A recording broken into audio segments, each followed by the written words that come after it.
Oi, pessoas da internet! Hoje tem história no canal. E a história de hoje nos mostra que conquistar o que queremos não necessariamente nos livra de ter problemas para resolver. Mesmo após conseguir o que você deseja, ainda vai ter um problema ou outro para você lidar. Você quer ser uma pessoa mais forte? Pratique exercícios de força, mas saiba que vai doer. Você quer ser uma pessoa fluente em inglês? Pratique mais inglês, mas saiba que aprender leva tempo e requer esforço. Você quer ser uma pessoa mais sociável? Pratique socializar, mas saiba que nem todas as pessoas vão gostar de você e nem você vai gostar de todas as pessoas. Falando assim parece fácil e no fim das contas nem é tão difícil, mas exige que a gente aprenda a lidar com o lado negativo das coisas que conquistamos. Claro que essa história vai ser contada em inglês com legenda em português do Brasil, para você poder praticar comigo e aprender cada vez mais. Antes de começar, deposite aqui o seu like. Agora se prepare e respire fundo, porque chegou a hora da história. Stanley was a kind, polite and intelligent boy, but he was lonely. He was shy and insecure.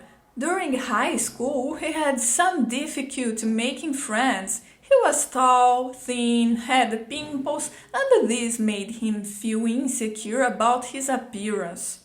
Stanley's appearance was never really an issue, but in his mind, people were turned off by this.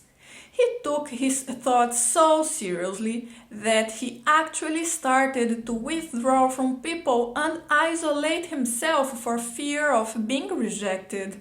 And it became real, a vicious cycle. He moved away from people for fear of being rejected, and people moved away from him because he always moved away from them. Some people at school actually avoided contact with Stanley because they thought he was an arrogant guy. His classmates knew that Stanley was very intelligent, as he always got the best grades, and they thought that was why Stanley didn't want to talk to them, because he thought they were inferior for getting lower grades.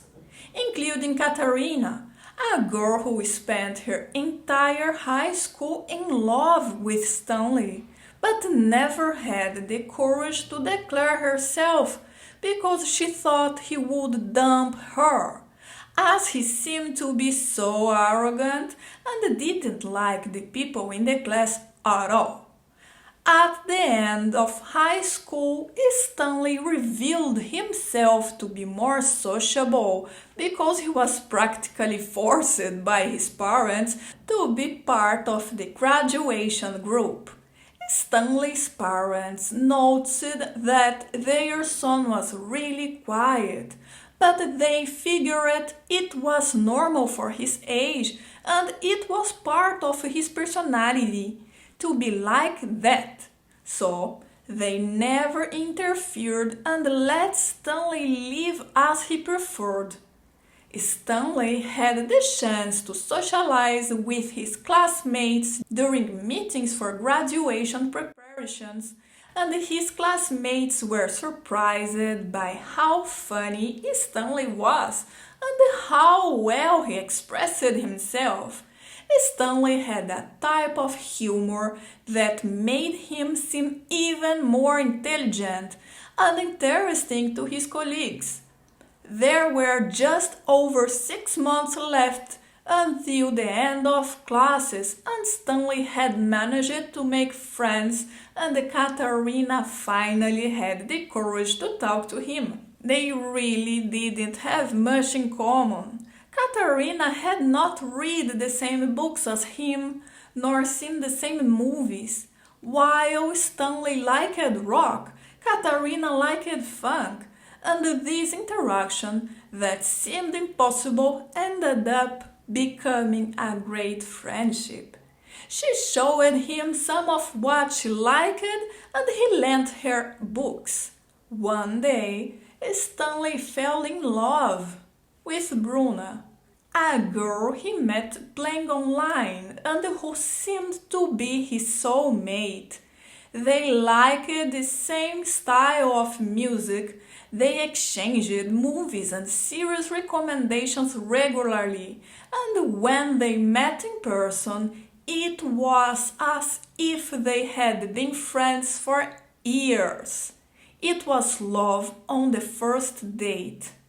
In a matter of days, they started dating seriously and informed their families that they were dating.